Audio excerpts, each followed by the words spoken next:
Hello again and welcome to class. Stopping Meltdowns and Autism Spectrum Disorder. I'm Danielle Kelly and I'm very glad that you're here. In this course we are going to cover essentially the reason why meltdowns happen and how to do things differently in order to prevent them from happening in the future. We began the course by covering an overview of the 5 subtypes of autism spectrum disorder. Without this information, it would be very difficult to pinpoint the different characteristics that your little one or loved one has that is contributing to his or her meltdowns. After we cover autism spectrum disorder, the 5 subtypes and the characteristics, we are going to then discuss the current industry practice and theories that really drive those current industry practices regarding autism treatment. After we cover characteristics and autism spectrum disorder, as well as current industry practice and the theories that drive those practices, we are going to move on to discuss at length behavioral antecedents. Well, what exactly is a behavioral antecedent? And you're here to find that out. A behavioral antecedent, very quickly and generally, is the spark that causes a behavior to happen. All behavior happens for a reason.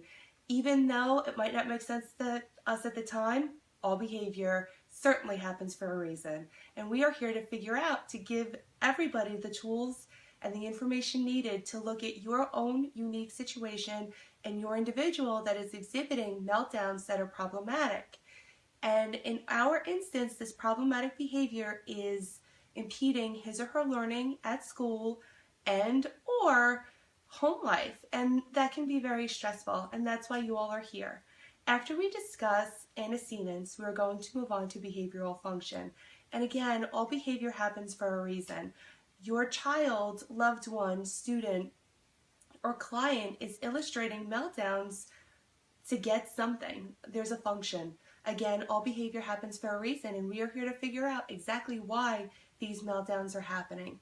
Lastly, after we discuss an overview of autism and antecedents and behavioral functions, we are going to discuss replacement behaviors, which are what would we like your child to do differently instead of what he or she is currently doing, which is melting down.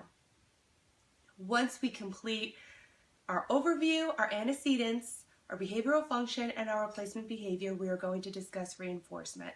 All information is provided using a differentiated approach with audio, video, and PowerPoints, as well as downloadable materials and additional external resources. Once again, I'm Danielle Kelly, and this is our course, Stopping Meltdowns and Autism Spectrum Disorder. Additional information about myself and my company can be found at www.auinnovations.com. If you're feeling social, you can also find me on Facebook, LinkedIn, Google+, and Twitter.